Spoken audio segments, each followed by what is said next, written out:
Hello दोस्तों, nucleus nursing academy में आपका फिर से स्वागत है। जैसा कि अपन ने थोड़ी देर पहले पढ़ा हेल्थ के बारे में, मेंटल हेल्थ के बारे में, मेंटल हेल्थ के कैरेक्टरिस्टिक के बारे में पढ़ा, मेंटल इलनेस के बारे में पढ़ा, साइकेट्रिक की डेफिनेशन देखी अपन ने, साइकेट्रिक नर्सिंग की डेफिनेशन देखी अपन ने। उसके बाद आता है कुछ माइलस्टोन है साइकेट्रिक से रिलेटेड जो इंडिया और वर्ल्ड के अंदर है। ये इम्पोर्टेंट ये एग्ज़ाम में आते रहते हैं, इनको भी एक बार अपन देख लेते हैं। द फादर ऑफ साइकेट्रिक है फिलिप पिनल है, जिनको फादर ऑफ साइकेट्रिक कहा जाता है। ये भी इम्पोर्टेंट है, काफ़ी बार एग्ज़ाम में पूछा जाता है। फिर जो फर्स्ट साइकेट्रिक नर्स थी अमेरिका की 1873 में, मिस लिंडा रिचर्ड, ये फर्स्ट साइकेट्रिक नर्स थी, लिंडा रिचर्ड। उसके बाद 1938 में ईसीटी से इंट्रोड्यूस किया गया और इसका इन्वेंशन किया था कार्लेट और बेनी ने। ईसीटी का उपयोग मेनली डिप्रेशन में किया जाता है। फिर उसके बाद 1946 में the health service committee report recommended the preparation of nursing personal in psychiatric nursing, मतलब नर्सिंग के अंदर साइकेट्रिक पोर्शन को अलग से रखा जाए, मतलब इसका अलग से एक टॉपिक सब्जेक्ट रखा जाए। 1952 में फर्स्ट एंटीसाइकोटिक ड्रग से आई थी, उसका नाम क्लोरोप्रोमेजाइन है। इसको फर्स्ट एंटीसाइकोटिक ड्रग कहते हैं। ये भी क्वेश्चन काफ़ी बार एग्जाम में आया हुआ है, तो आप इसको भी अच्छे से देख लें। फिर उसके बाद 1987 में इंडियन मेंटल हेल्थ एक्ट आया था।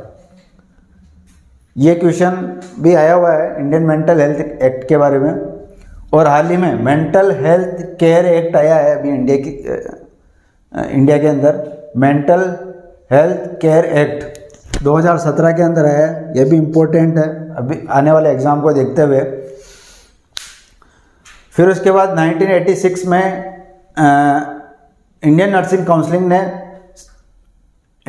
Counselling made psychiatric nursing A component of GNM. तो इंडियन नर्सिंग काउंसिलिंग ने डिसाइड किया है कि जीएनएम के अंदर एक साइकेट्रिक का पार्ट होना चाहिए, सब्जेक्ट होना चाहिए। तो 1986 में Indian nursing counselling made psychiatric nursing A component of general nursing midwifery. तो एक बार अपन फिर से देख लेते हैं वापस। Father of psychiatric Philip Pinel, ये भी एग्जाम में काफ़ी बार आया हुआ है। First psychiatric nurse Miss Linda Richard, जो 1873 में आई थी। 1938 में फर्स्ट बार ईसीटी से इंट्रोड्यूस करवाया था। इसकी इन्वेंशन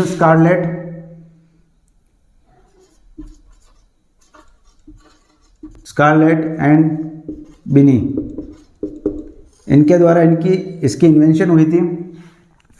फिर 1946 में health survey committee report the recommended preparation of the nursing personal in psychiatric nursing, मतलब हेल्थ सर्वे कमेटी ने रिपोर्ट किया है कि साइकेट्रिक नर्सिंग के अंदर एक अलग से सब्जेक्ट तैयार किया जाए। 1952 में क्लोरप्रोमेजाइन फर्स्ट एंटीसाइकोटिक ड्रग है, जिसको सीपीजेड के नाम से जाना जाता है। ये फर्स्ट एंटीसाइकोटिक ड्रग है। 1987 में नेशनल मेंटल हेल्थ एक्ट पास हुआ था और अभी recently mental health care act पास हुआ है 2017 के अंदर। ये भी इम्पोर्टेंट है। 1986 में Indian nursing council made the psychiatric nursing A component of general nursing midwifery, मतलब इंडियन नर्सिंग काउंसिल ने साइकेट्रिक नर्सिंग को एक कंपोनेंट की तरह इंट्रोड्यूस करवाया जनरल नर्सिंग मिडवाइफरी में। अब अपन मिसकंसेप्शन ऑफ साइकेट्रिक देख लेते हैं। मिसकंसेप्शन ऑफ साइकेट्रिक को लेके कम्युनिटी के अंदर क्या क्या मिसकंसेप्शन, उसके बारे में।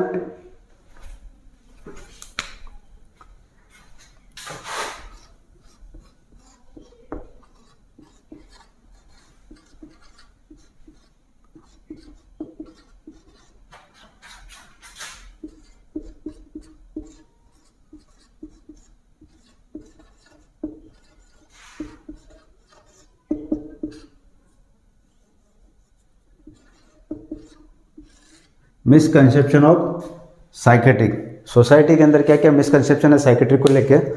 उसके बारे में अपन देख लेते हैं। सबसे पहले एबनॉर्मल बिहेवियर, बिजर बिहेवियर मतलब विचित्र व्यवहार, जबकि वो अपनी मेंटल इलनेस से परेशान है लेकिन उसको एबनॉर्मल बिहेवियर के नाम से, जैसे बहुत सारे अपने सोसाइटी में अपन ने देखा होगा, बहुत सारे मेंटल इलनेस के पर्सन होते हैं, वो पागलों की तरह इधर उधर घूमते रहते हैं अपने एबनॉर्मल बिहेवियर के कारण। दूसरा है मेंटल हेल्थ को फिजिकल हेल्थ से कोई लेना देना नहीं है, ये जबकि बिल्कुल गलत है। अगर कोई मेंटली अनहेल्थ है तो वो फिजिकली भी अनहेल्दी रहेगा। मेंटल इलनेस कभी लाइफ में कभी ठीक नहीं होता, ये भी बहुत बड़ा मिसकंसेप्शन। अगर उसको प्रॉपरली ट्रीट किया जावे, प्रॉपरली डायग्नोज किया जावे तो मेंटल इलनेस को ठीक किया जा सकता है। No treatment available of mental illness, mental illness का ट्रीटमेंट अवेलेबल ही नहीं है, जबकि उसको अगर अच्छे से ट्रीट किया जावे, डायग्नोज किया जावे तो और काउंसलिंग की जाए तो मेंटल इलनेस को ठीक किया जा सकता है। मेंटल इलनेस के बारे में किसी को बताने में शर्म आती है, जबकि ये बहुत गलत है। बीमारी कोई सी भी हो सकती है, फिजिकली भी हो सकती है, मेंटली भी हो सकती है, तो उस बीमारी को अपने को छिपाना नहीं चाहिए, खुल के अपनी बीमारी के बारे में बताना चाहिए, तभी वो ठीक की जा सकती है। फिर उसके बाद mental illness is caused by super natural power. लोगों में भ्रांति है कि जो भी मानसिक रूप से बीमार है तो वो सुपर नेचर देवी देवताओं का चक्कर है, भूत प्रेत लागियो साहब इन तो, जबकि ऐसा कुछ नहीं है। मेंटल इलनेस भी ठीक हो सकती है, सुपर नेचुरल पावर कुछ नहीं होती है, उसकी हार्मोनल और मानसिक स्थिति बिगड़ जाती है। फिर इसके बाद इंडिया के अंदर एक ऐसी धारणा है कि अगर कोई आदमी बावड़ हो रही हो, पागल हो रही हो तो भाई पढ़ना दो ही ना बराबर, इसकी शादी कर दो, इसकी मेंटल ये एकदम ठीक हो जाएगा, जबकि ये गलत है। ये मिसकंसेप्शन अपने इंडिया के अंदर कि भाई ये आदमी पागल हो रहा, बावड़ हो रहा, लाइन पे नहीं है तो इसकी शादी करवा दो, जबकि ऐसा कुछ नहीं है। तो अपन एक बार वापस देख लेते हैं। एबनॉर्मल बिहेवियर हो गया, फिर इसके बाद मेंटल हेल्थ का फिजिकल हेल्थ से कोई लेना देना नहीं है, बिल्कुल गलत है। अगर कोई पर्सन मेंटली अनहेल्थ है तो फिजिकल पे भी उसका इफेक्ट पड़ेगा, वो अपनी फिजिकल एक्टिविटी 100% तरीके से नहीं कर पाएगा। फिर मेंटल इलनेस का कोई इलाज नहीं है, अगर उसको क्लियरली डायग्नोज किया जावे, उसको ट्रीट किया जाए तो उसको मेंटल इलनेस को ठीक किया जा सकता है। फिर मेंटल इलनेस के बारे में अपने को, अगर अपने मिलने वालों को किसी को कोई दिक्कत हो तो उसको कहो कि इसमें कोई शर्म की बात नहीं है, अच्छे से जाए, डॉक्टर को दिखाए, अपनी प्रॉब्लम्स के बारे में बताए, वो ठीक हो सकती है। और मेंटल इलनेस कोई भूत प्रेत देवी देवताओं का चक्कर नहीं है, ये एक मानसिक बीमारी है, इसको आराम से ठीक किया जा सकता है। और मेंटल इलनेस के बारे में जो अपने इंडिया के अंदर एक वो बना रखी है कि भाई अगर शादी करा दो ये तो ठीक हो जाए, ये गलत है। मेंटल इलनेस शादी का कोई कनेक्शन नहीं है, मेंटल इलनेस का इलाज हॉस्पिटल में है। ठीक, धन्यवाद।